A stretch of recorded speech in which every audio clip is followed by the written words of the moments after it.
Perekonomian Islam di Indonesia dinilai berkembang pesat. Menurut data Global Islamic Economy Indicator, Indonesia berada di peringkat 4 negara syariah global pada tahun 2020, mengalahkan Pakistan, Iran, dan Turki. Penduduk Muslim di Indonesia yang mencapai 87% menjadikan Indonesia negara dengan populasi Muslim terbanyak di dunia. Hal tersebut merupakan potensi besar untuk mengembangkan ekonomi Islam yang dapat berkontribusi dalam keuangan inklusif.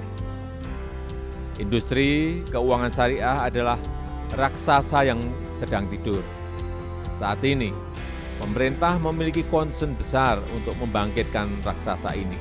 Salah satunya dengan membangun satu bank syariah terbesar di Indonesia. Pada 1 Februari 2021, 3 bank anggota Himpunan Bank Milik Negara, yaitu Bank Mandiri Syariah, Bank BNI Syariah, dan Bank BRI Syariah, resmi dilebur menjadi Bank Syariah Indonesia. Aksi tersebut berhasil menggabungkan aset ketiga bank menjadi 240 triliun rupiah dan memasukkan BSI ke dalam 10 bank terbesar di Indonesia, serta diharapkan mampu masuk ke dalam 10 bank syariah teratas secara global. Bicara bank syariah, apa kamu sudah tahu apa itu bank syariah? Bank syariah adalah bank yang menjalankan kegiatan usaha berdasarkan prinsip syariah dan hukum Islam yang diatur dalam Fatwa Majelis Ulama Indonesia. Meskipun menggunakan hukum Islam, bank syariah terbuka bagi siapapun yang ingin berpartisipasi di dalamnya. Bank syariah memiliki tugas yang sama dengan bank pada umumnya, yaitu menghimpun dana dari masyarakat, kemudian menyalurkannya ke pihak yang membutuhkan. Saat kamu menaruh uang di bank syariah, kamu bisa memilih wadiah atau mudorobah. Wadiah artinya uang yang kamu setor adalah titipan, sementara mudorobah, uang yang kamu setor akan digunakan untuk investasi di sektor real yang halal.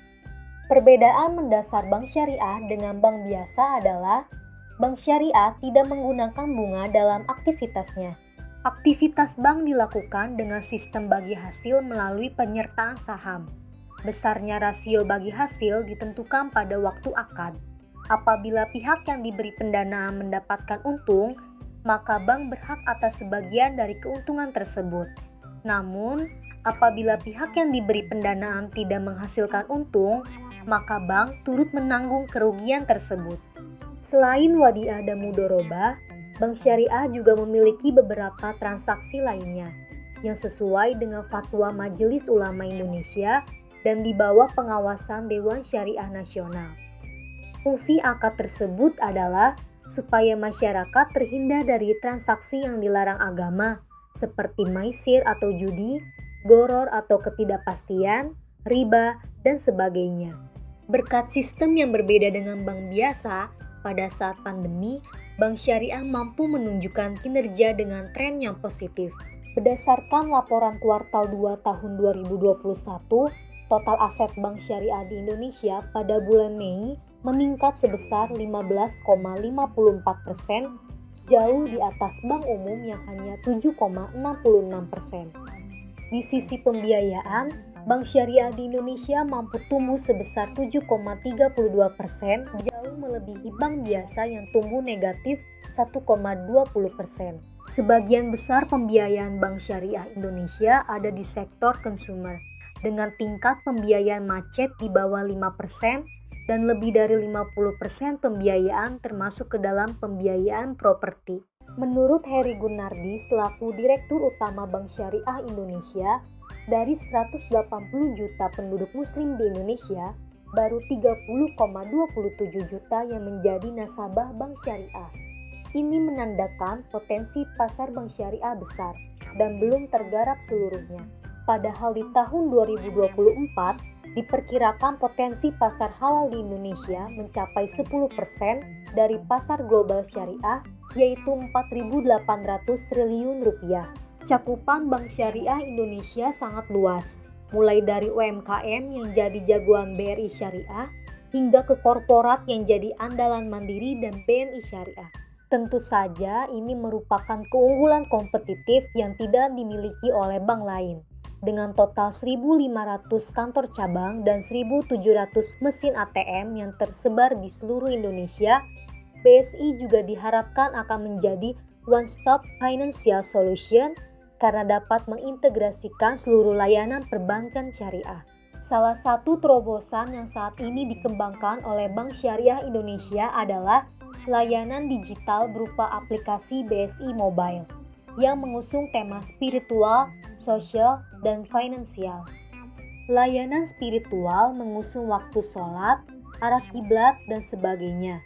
Di sisi sosial, Bank Syariah Indonesia menghadirkan kemudahan untuk zakat, infak, sodako, dan kegiatan sosial lainnya. Sementara di layanan finansial, Bank Syariah Indonesia memberikan kemudahan transaksi dan pembayaran melalui QRIS dan dompet digital. Menurut pengamat ekonomi Irfan Syauqi Bey, literasi keuangan syariah nasional saat ini berada di kisaran 8-9%. Artinya, dari setiap 25 orang di Indonesia, hanya 2 orang yang paham literasi keuangan syariah. Masih jauh di bawah tingkat literasi ekonomi konvensional yang mencapai 30% di periode yang sama. Sebagai upaya meningkatkan literasi keuangan syariah masyarakat di Indonesia, Bank Syariah Indonesia menghadirkan BSI University yang bekerja sama melalui berbagai kegiatan pendidikan seperti Kampus Merdeka, yaitu KMMI. Setelah menonton video ini, apa sih yang bisa kamu lakukan?